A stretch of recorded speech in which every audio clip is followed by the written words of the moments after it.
Hello বন্ধুরা, আমি তোমাদের সাথে আজকে একটা অন্যরকম ভিডিও শেয়ার করব। সেটা হচ্ছে আমি 7 ডেজের জন্য আজ থেকে চ্যালেঞ্জ নিলাম 7 ডেজে আমি কতটা ওয়েট কমাতে পারি। তো দেখো, এখানে আমি ওয়েট করে নিলাম। আমার ওয়েট হচ্ছে আপাতত এখন 89.100। তো সকালবেলা উঠেই ফার্স্টে আমি একটুখানি উষ্ণ গরম জলে গ্রিন টি করে নিয়েছিলাম। তো গ্রিন টি খাওয়ার পর আমি তারপরে আমার ব্রেকফাস্ট করি মোটামুটি ওই 9:30 দিকে আমি একটুখানি ফল খেয়ে নিয়েছিলাম 250 গ্রামের মতো।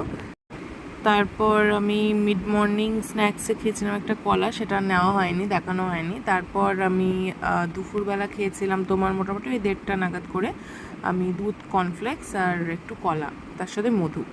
তো দুধ কর্নফ্লেক্সটা একদম মানে লো ফ্যাট মিল্ক ছিল।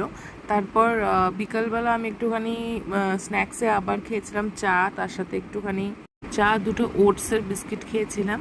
আর ডিনারে করেছিলাম দেখো 250 গ্রামের মতো আমি পেঁপে খেয়েছিলাম। সেটাও আমি ডিনারটা কমপ্লিট করেছি মোটামুটি 7টা থেকে 7:30টার মধ্যে।